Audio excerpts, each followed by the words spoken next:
You guys, I just wanted to give a big thank you to the 1,500 plus purpose chasers who have said yes to joining me in the Redefining Wealth app. I am so excited you decided to come in closer and join me in this new home-based experience. I wanted us to be outside of the noise of social media and the distraction of the world's doom and gloom. So this is a safe and aligned space for abundance, and I'm so grateful to have you. Now, when you come into the app, you'll notice that I say welcome home because my heart has always been to create a space where you could come back into alignment with your most authentic self. I want you to experience peace, joy, love, connection, and abundance as you ditch external definitions that no longer serve you and finally redefine wealth for yourself. And if you haven't joined us yet, I want to know, what are you waiting for? You can download this app for free on your iOS and Android devices. Just search for Redefining Wealth. And you can log in from any web browser by just going to redefiningwealth.app. Here's what you can look forward to: connecting with other purpose chasers in your local area. Yes, you will be able to find like-hearted members of this community right in your zip code. You'll also be able to access any of my courses or programs, anything you've ever invested in from me, all in one place. So there's no more multiple logins, just one experience to enjoy.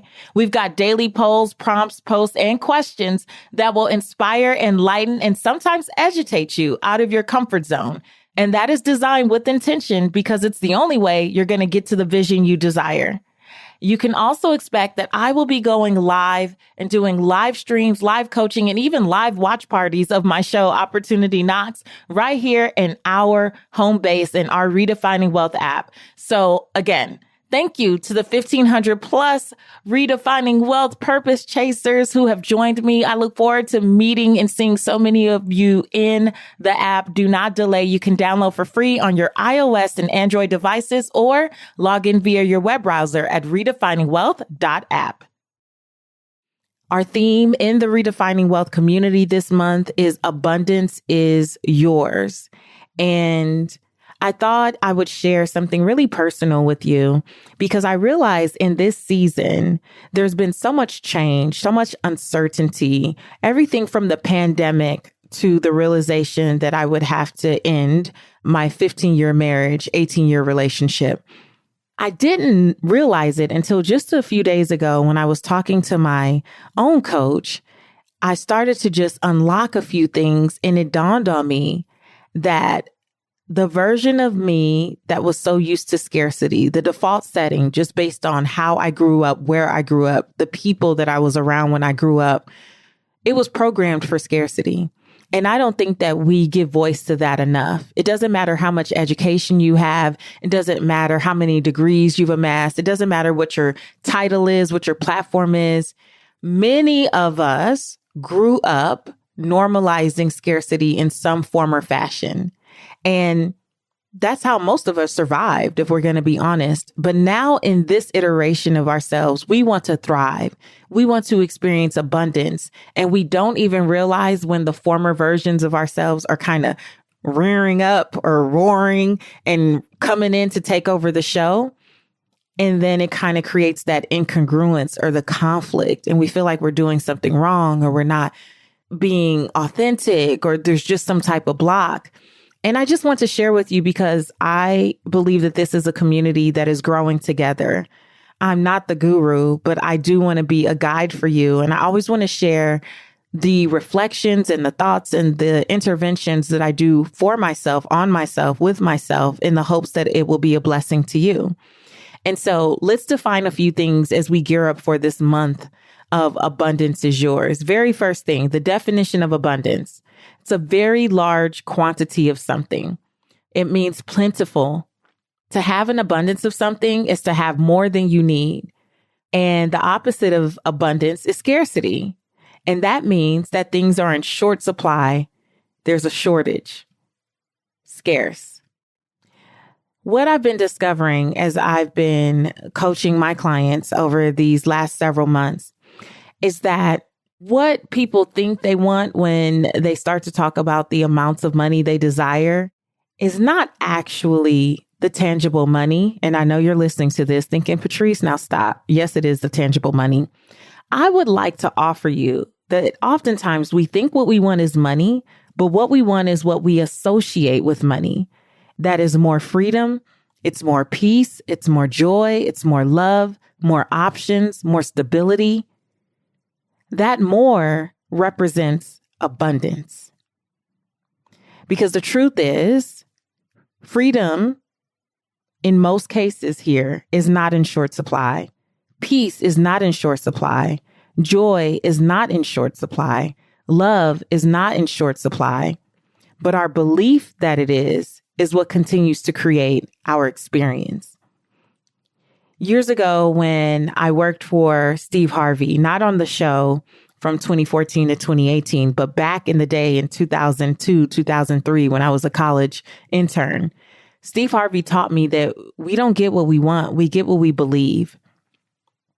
And oftentimes, because we believe that things are in short supply, we walk around in this constant state of scarcity. That's not just about money. Many of us create lives that feel like a scarcity of love. We normalize lives that feel like a scarcity of joy. We romanticize lives that feel like a scarcity of freedom. It's why we stay in jobs longer than we should. It's why we stay in marriages longer than we should, or relationships that don't serve us. It's why we just stay in spaces where we're not celebrated, merely tolerated, if that, often disrespected. It's because we believe that there's a scarcity of jobs. We believe that there's a scarcity of potential partners. We believe, we say, we declare, we verbalize, and therefore magnify and magnetize this scarcity to ourselves. And I have learned that there were seasons where the version of me who was even more scarce did what she needed to do to survive. But based on who I'm becoming, it's time to allow her to rest. It's time to make peace with how she served me in those past seasons and release her. And I wanted to share this exercise that I did just recently when I thought about how I was operating in my business. And I've been sharing a lot about this purposeful pivot because I want to normalize for you this turbulence of purpose and what it feels like to continue to get clarity in the doing, in the testing, in the tweaking, in the trying, right? And so I was talking to my coach. It created this whole conversation. It's so interesting. The way that I coach, but also the way that my coach coaches, is very much a free form type of style. And so when we started the conversation, I was like, I'm good. I'm wonderful. I don't have anything to talk about today. And then I said, well, and then it led us down this path. And as we talked, it just started to illuminate so much about how I've been navigating things. And I started to cry as I shared with her. I think the uncertainty and all of the ups and downs of these last few years really conjured up the spirit of who I was and what I felt like in 2007 during the recession. And I feel like bits and pieces of that girl have been showing up to run the show in this iteration of my purpose. And she did not operate from a space of abundance because she believed that there was a shortage of money. There was a shortage of trust. There was a shortage of love. There was a shortage of so much just based on what she was experiencing in that season. And so my coach didn't even say, do this. I said, hey, I'm going to go now because I need to write a letter to myself. And this is what I'm inviting you to do if any of this even feels remotely resonant. So if you want to break up with scarcity, here's something that really shifted something in me just the other day. Dear 2007, 2008 Patrice, I was talking to my coach today, and it occurred to me that we needed to talk. I want to first thank you for how you did what was necessary to keep us alive back then. For you to be so young with so much responsibility had to be so difficult. To manage a team, have back-to-back difficult pregnancies that challenged your health, to lose your son, realize you were in too deep with a serial cheater, and experience so much financial loss was something that no young woman should have to do. But you did it. You survived.